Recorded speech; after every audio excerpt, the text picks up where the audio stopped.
안녕하세요. 도쿄에 살고 있는 박씨 아저씨 도쿄 박저씨입니다. 오늘은 일본 살면서 느끼는 한국과의 차이점 일상생활 편에 대해서 한번 이야기를 해보도록 하겠습니다. 관심 있으신 분들 부디 시청 부탁드리겠습니다. 일단 제 소개하고 들어가야죠. 2017년 12월부터 현재까지 일본에 살고 있고 이민 7년차, 도쿄 거주 6년차가 되겠습니다. 하지만 일본에 살아도 일본에 대해서 잘 모른다는 거, 그리고 한국에 안 산 지도 오래돼서 잘 몰라요. 제가 드리는 이야기들은 데이터에 의존한 부분들도 있지만 대부분은 개인적인 경험에 대한 의견을 전달 드리는 것이기 때문에 그냥 재미나 참고로만 좀 봐주셨으면 좋겠습니다. 아주 소소한 것부터 하나하나 좀 이야기를 좀 드려볼게요. 일단 첫 번째는 비닐봉지 관련된 내용입니다. 한국 같은 경우는 마트라든지 이런 데 가면은 편의점 같은 데 가보면은 비닐봉지 사용하는 경우는 이제 거의 없다고 보여지더라고요. 가끔 가서 보면은 대부분 이제 종이봉투 이용하는 경우들이 많이 있는 것 같고, 가끔 마트 갔을 때 제가 이제 아무것도 장바구니 같은 거 안 갖고 갔을 경우에 종량제 봉투 같은 것들도 팔고 하더라고요. 아무튼 그렇게 하는 것 같은데, 일본 같은 경우는 아직도 비닐봉지를 사용하는 부분들이 좀 많이 있어요. 마트라든지 동네 슈퍼 같은 데 가면은 비닐봉투로 물건을 담아주는, 혹은 내가 담아야 되는 그런 경우들이 있는데, 물론 유료이긴 하거든요.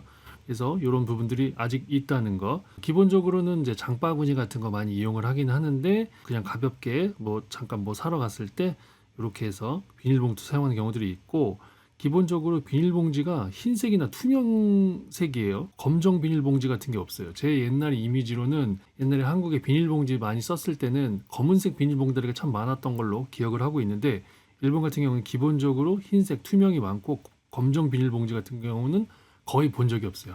소소하죠. 아무짝에도 쓸모없는 얘기인데, 아무튼 이런 사소한 것들부터 해서 좀 이렇게 좀 차이점 있는 부분들을 좀 정리해 봤으니까 그런 줄 아시면 좋겠습니다.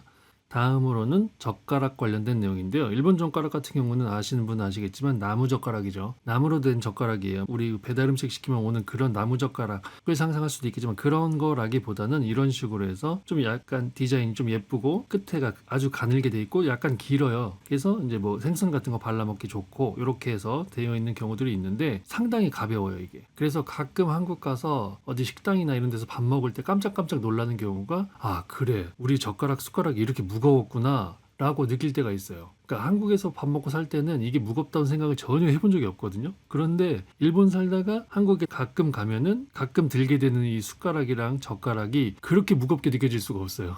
이거는 나중에 혹시 이렇게 일본에 사시거나 그러시면 나중에 한번 느껴보시면 재밌을 것 같아요. 그리고 이제 이게 한국 같은 경우는 이 젓가락 같은 경우가 보통 이제 넓적하게 돼 있어가지고 잘 굴러다니거나 이러지 않는데, 일본 같은 경우는 얘를 단면을 이렇게 잘라서 보면은 보통 이렇게 사각형으로 돼 있거나 아니면은 여기가 이렇게 라운드져 있어가지고 약간 이렇게 동그랗게 돼 있어요. 이런 식으로. 그렇다 보니까 밥 같은 거 먹고 정리할 때 밥그릇 위에다가 이렇게 젓가락 같은 거 이렇게 올려놓고 옮길 수도 있잖아요. 개수대까지 물에 담궈 놓으려고. 근데 양손에다가 그릇을 들고 이렇게 움직이다가 이게 떼굴떼굴떼굴 굴러서 밑에 떨어지고 이런 경우들이 있어요. 이 젓가락 같은데 뭐가 이렇게 양념 같은 게 묻어 있을 수 있는데, 그게 떨어지면 솔직히 이거 치울 생각하고 그러면 솔직히 좀 짜증이 나잖아요. 그런 아주 소소한 차이들이 있어요. 생활하면서 느끼게 되는 부분들인 거죠. 아무튼 그렇다는 거, 아무짝에도 쓸모없는 얘기들이에요. 그리고 기본적으로 숟가락 사용 같은 건 안 한다. 그래서 밥은 젓가락으로 먹고 반찬도 젓가락으로 먹으면서 국물 같은 경우는 그냥 그릇에다가 입을 대고 이렇게 마시는 식으로 해서 식사를 하죠. 이런 차이가 있다는 거. 다음으로는 음식물 쓰레기, 쓰레기 배출 관련된 이야기들인데, 일단은 한국 같은 경우는 음식물 쓰레기를 음식물 쓰레기 봉투에다 담아서 지정된 장소에다가 버리잖아요. 일본 같은 경우는 이게 지역별로 차이가 있을지는 모르겠지만 기본적으로 음식물 쓰레기를 일반 쓰레기로 같이 배출을 해요. 일본 같은 경우는 크게 쓰레기를 타는 쓰레기 그리고 안 타는 쓰레기, 이렇게 두 가지로 구분을 하거든요. 그래서 타는 쓰레기에 해당되는 아이들은 모두 한 봉투에 담아서 그냥 버려도 상관이 없어요. 종량제 봉투 같은 게 따로 없다라는 거, 그리고 규격 봉투라는 게 없다 보니까 그냥 자유롭게 버리셔도 상관이 없다는 거. 그리고 이제 이게 타는 쓰레기라고 해가지고 이 안에 이제 음식물 쓰레기도 있고 종이 같은 것들도 있고 기저귀들도 있고 옷도 있고 이런 거를 그냥 한 대 다 뭉뚱그려서 봉지에다 담아가지고 그냥 이렇게 배출해도 문제가 없다라는 거. 그 외에 안 타는 쓰레기 같은 것들이 있어가지고 그런 건 이제 페트병이나 뭐 유리병, 캔, 박스, 책 같은 거 이런 거 정도는 이제 구별을 해서 따로따로 분리 배출을 하는데 그 외에는 같이 그냥 다 태워버리는지 아무튼 뭐 이런 식으로 해서 배출을 하더라고요. 이게 뭐 지역이라든지 이런 데 따라서 약간의 차이가 있을 수는 있는데 대체적으로 이렇게 시스템이 되어 있는 것 같아요.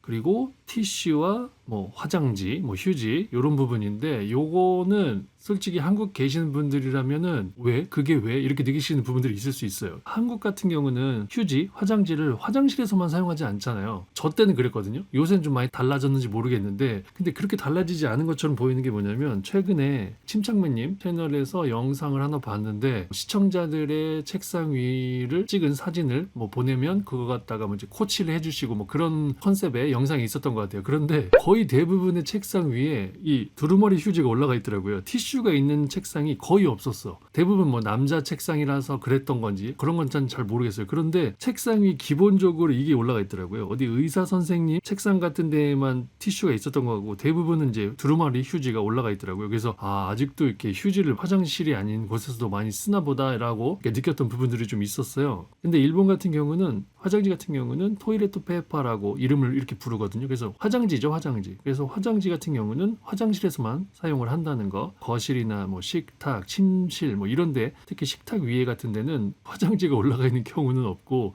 아직 못 봤어요. 그런 분들이 있을 수도 있는데 그래서 이런 곳에는 다 티슈를 사용한다는 거 그리고 주방에서는 키친페이퍼를 사용한다는 거 그래서 사용하는 종이들이 장소에 따라서 다 다르다는 거 그렇기 때문에 일본에서 만약에 일본 사람이 한국 갔는데 식당에 테이블 위에 그 화장지가 올라가 있다거나 이러면 의아해 할 수 있고 좀 이상해 하지 않을까 이런 부분들이 좀 솔직히 좀 있거든요.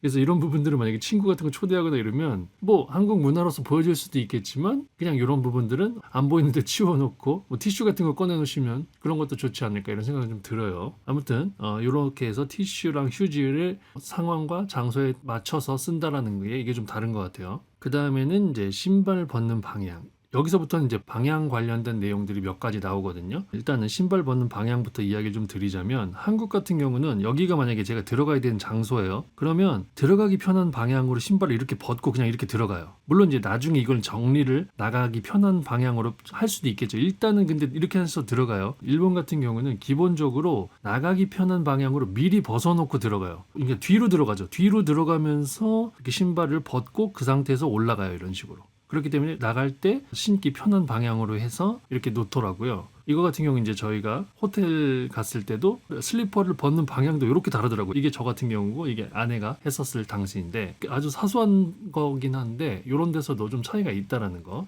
그리고 다음으로는 아주 유명한 부분일 것 같은데 에스컬레이터 타는 방향이 좀 다르죠. 한국 같은 경우는 기본적으로 오른쪽에 타시고 급하신 분들은 왼쪽 이 부분을 이렇게 올라가시는 이런 경우들이 있으실 것 같고 근데 일본 같은 경우는 지역에 따라 달라요. 근데 기본적으로 그러니까 제가 지금 도쿄에 살고 있어서 도쿄 기준으로 말씀을 드리자면 왼쪽에 서요.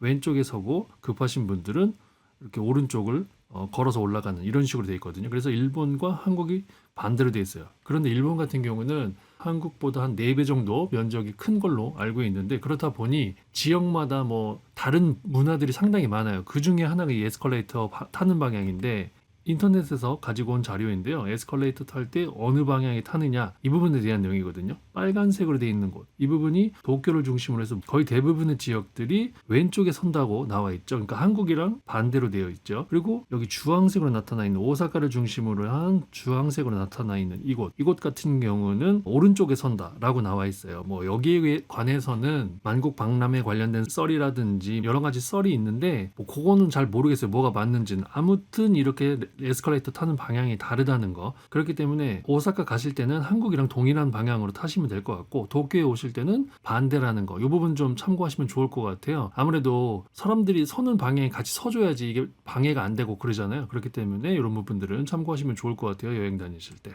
뭐 말할 필요도 없죠. 차량 운전 방향이 다르다는 거. 일본 같은 경우는 이렇게 가죠. 이렇게 오고. 그런데 한국 같은 경우는 이렇게 오고 이렇게 가죠. 이 부분 다르죠. 그리고 운전석이 오른쪽에 있다라는 거. 한국 같은 경우는 왼쪽에 있죠. 가끔 가다가 외제차 같은 경우가 그게 운전석이 반대로 되는 경우가 있잖아요. 한국 같은 경우도. 그게 일본도 마찬가지라고 보시면 될 것 같아요. 기본적으로는 오른쪽에 있는데 왼쪽에 있는 경우들도 있다라는 거. 그래서 차량 운전 방향이 다르다는 거. 그래서 이건 뭐 별거 아니니까 그냥 넘어갈게요.